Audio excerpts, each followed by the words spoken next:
Greeting, my fellow Americans, and welcome back to Score Bite. So, in the spirit of Halloween, I figured that we could sit and talk about probably some of the scariest things that we could ever see in a post apocalyptic or apocalyptic scenario. What could be more terrifying than in a combat scenario situation running into ghosts? Well, this wasn't exactly what I meant. But what I meant was something that you can't see, right? That's terrifying. Something that's scary is something that you don't notice right away. Something that is is imminent, but it is a threat, but something that you can't see. Well, that's more like it. But there's a lot to go over and to talk about in regards to stealth and, more spooktacular kind of equipment that we could take out there with us. This setup is well, first of all, it was gifted to me by my brother. Thank you so much. Shout out to you. This one has a lot more utility to it, and there's a reason why I picked this one first. This one is just kind of like a ghillie poncho, right? And the conveniency of a ghillie poncho is the fact that you can wear equipment underneath it, and it covers a broad area.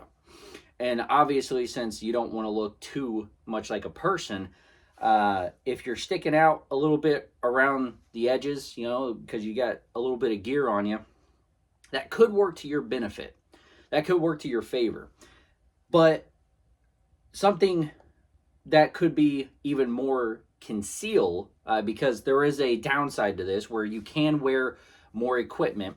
You also are a little bit more exposed. The lower regions past my knees are exposed.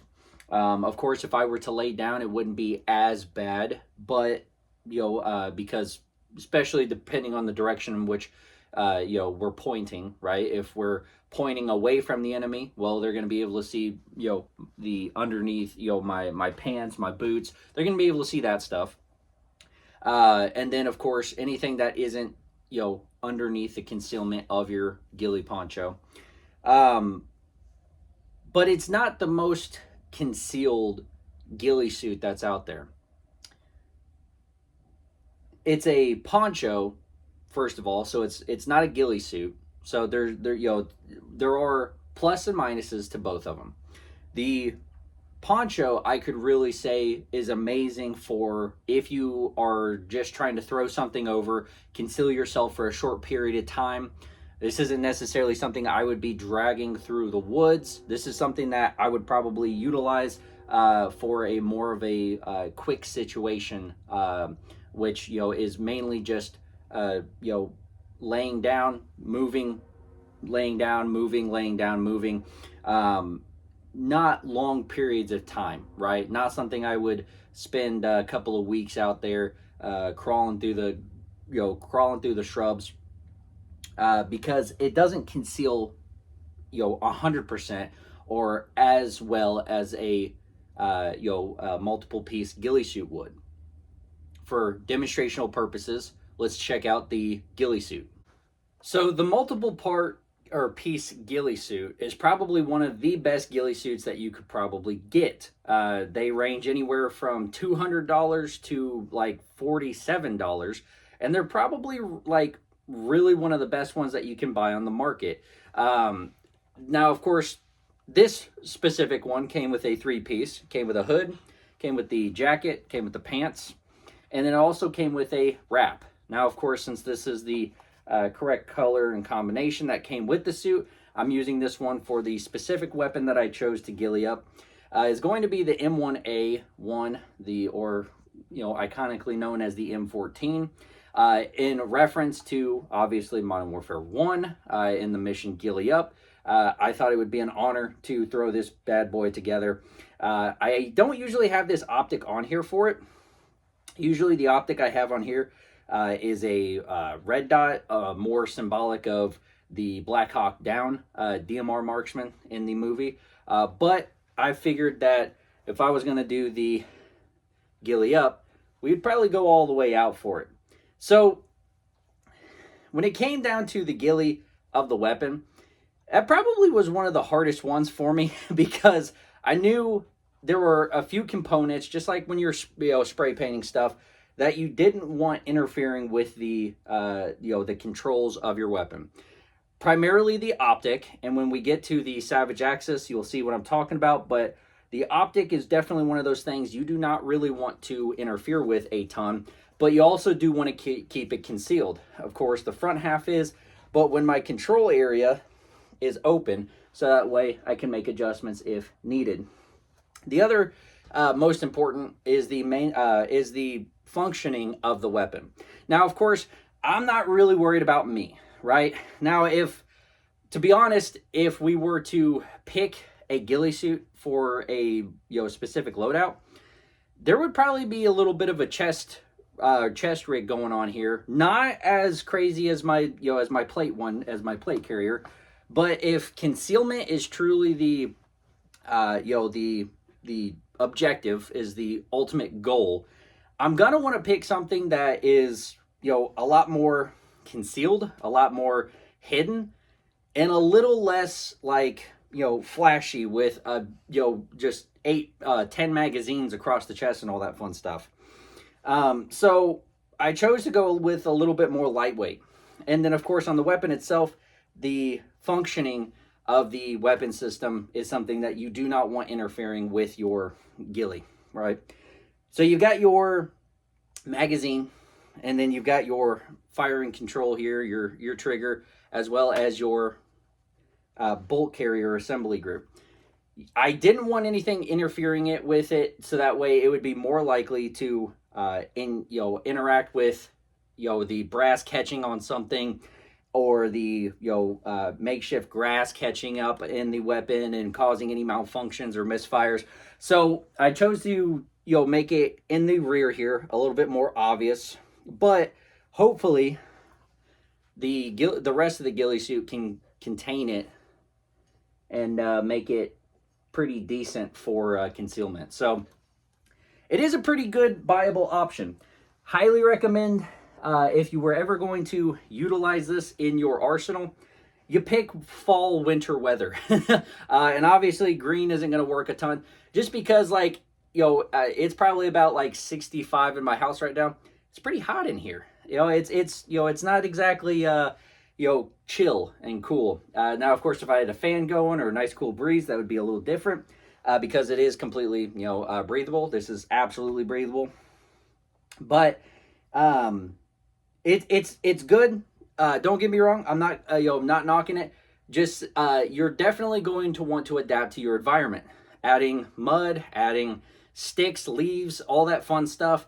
Anything and everything that can get caught on your suit could only better help you in a real world application. I wouldn't probably just throw this on and start heading for the objective, heading for the jungle. I'd play with it for a little bit, modify it to suit my needs and the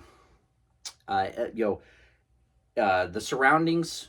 I would probably suit it up just a little bit better, because right out of the box, it looks more like a costume than it does anything else. But it's still pretty effective. I mean, it does a pretty good job of taking the shape of the body and then blending it in with the surroundings that you may find yourself in. Staying in those dark areas, staying in those bushy, tall grass areas is going to probably be the best thing you could do, or low hanging branches. Probably one of the best things you could do. Now, as far as gear is concerned, again, not going to be able to carry the plate carrier like I would be if I was using the poncho. This is a actual suit, so there's not really a easy way of getting in or out of this thing. It does have buttons that you can tear open, but I wouldn't recommend that. I would probably recommend something lightweight, something small and concealed, and maybe even still being able to conceal it within the ghillie suit. But a couple of extra mags, would probably be really good. But staying low profile and also staying concealed as best as possible is going to be the true objective if you're going to go the lengths to conceal yourself out in the environment. So next up, we've got the Savage Axis, which is probably one of my favorite bolt carrier or bolt action weapons. I've got a pretty beefy optic on here. And this was a really difficult challenge for me because I had a lot of functioning and moving parts that I didn't want to just leave open and barren.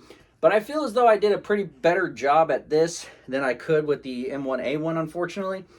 But it all kind of just worked out, everything that was just hanging, better concealed the bipod. The optic is probably one of the best optics out there I could get. It's a Vortex. I can't remember off the top of my head, but this thing's got insane magnification, and I absolutely love it. The optic goes from here all the way to here. It's a good optic. I like it. Again, the control areas are what I left pretty open. The controls for the top, and the controls for the rear, and the controls for the side. All that stuff I left. The bolt carrier, or the bolt action itself, and underneath here,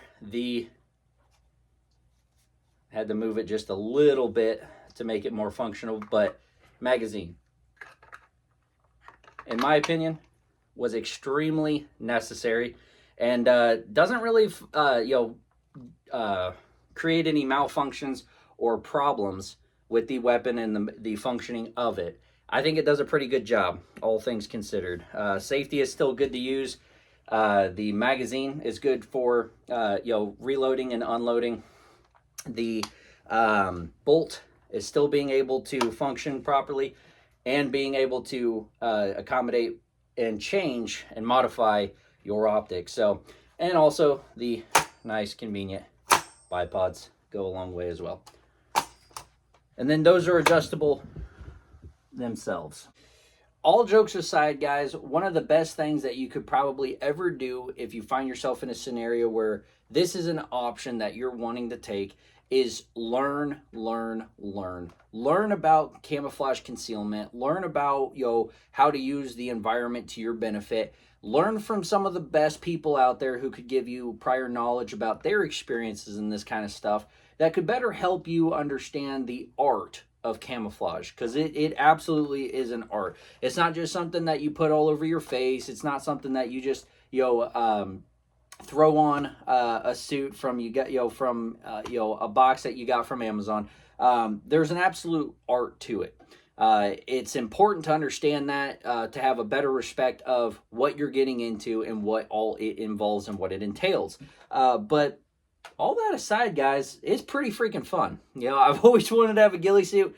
Finally got a ghillie suit. And in the event that I ever should find myself needing it, I'm glad I have it. So thank you guys so much for watching this video. Hope you guys really, hope you guys enjoyed it. Hope it, it went with the theme of Halloween for you guys. But that's pretty much all I got for you guys. Do your research, and also keep up on your gym memberships, because running around in that kind of thing gets hot, gets sweaty. You're gonna need it's gonna take some physical strength and endurance to get you through some kind of even an hour-long ops, going through some rough terrain or wooded areas and that thing. It's a different beast nonetheless. So thank you guys so much for watching. I hope you guys take care, train up, and as always, America, stay safe.